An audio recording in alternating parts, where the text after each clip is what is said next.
Think about this for a second. You walk into a factory and there are humanoid robots everywhere. Not one robot standing under perfect lighting for a press photo, not some prototype that's been rolled out for the 100th demo. I'm talking about rows of them, some being assembled, some getting tested, some already moving through production.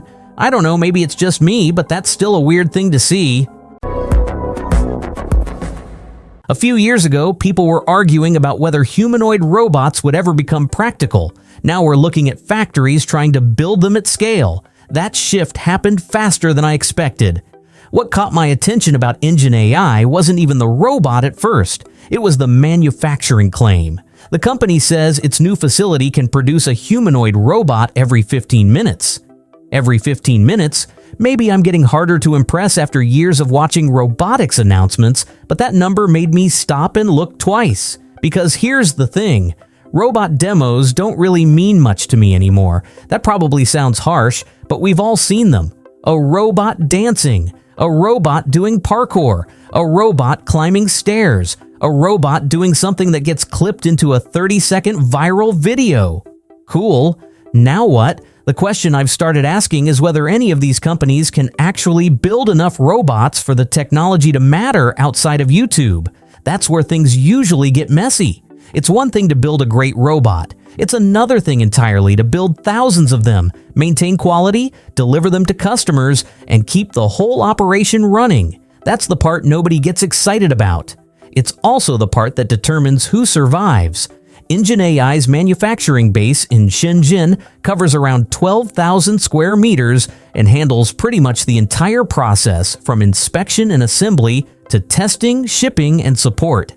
Reading through the details, it doesn't feel like a company thinking about the next demo. It feels like a company thinking about production. That's a different mindset. The factory itself is heavily automated. EngineAI says it's using automated locking systems, gluing processes, and laser welding throughout production, claiming about a 40% improvement in efficiency. Now, whenever I hear higher efficiency, my first reaction is usually skepticism. Maybe that's unfair, but a lot of companies love talking about speed. They don't always like talking about what gets sacrificed to achieve it. EngineAI says that's not the case here. According to the company, every T800 goes through 79 quality inspections and 46 simulated working condition tests before delivery. 79 inspections sounds excessive at first. Then again, if you're planning to deploy humanoid robots in real industrial environments, maybe excessive is exactly what you want. The T800 itself is EngineAI's larger industrial humanoid platform. This isn't really being marketed as a research project or a flashy concept machine. They're trying to make it a product, a real one. And I think that's an important distinction because the robotics industry has no shortage of impressive prototypes. Products are harder, much harder. The T800 is also being used in EngineAI's Ultimate Robot Knockout Legend competition, which focuses on things like balance, motion control, and decision-making. Of course, none of that stopped the internet from immediately locking onto the name. T800. The second I saw it, I laughed because I already knew what was coming. Terminator jokes, Skynet jokes, people asking whether the chest design was inspired by a fictional killer robot from the future. Honestly, EngineAI had to know that was going to happen. You don't call a humanoid robot T800 and expect people not to notice. But while everyone was busy making Terminator references, I found myself paying attention to something else. The factory. That's what stuck with me, not the robot itself. The factory.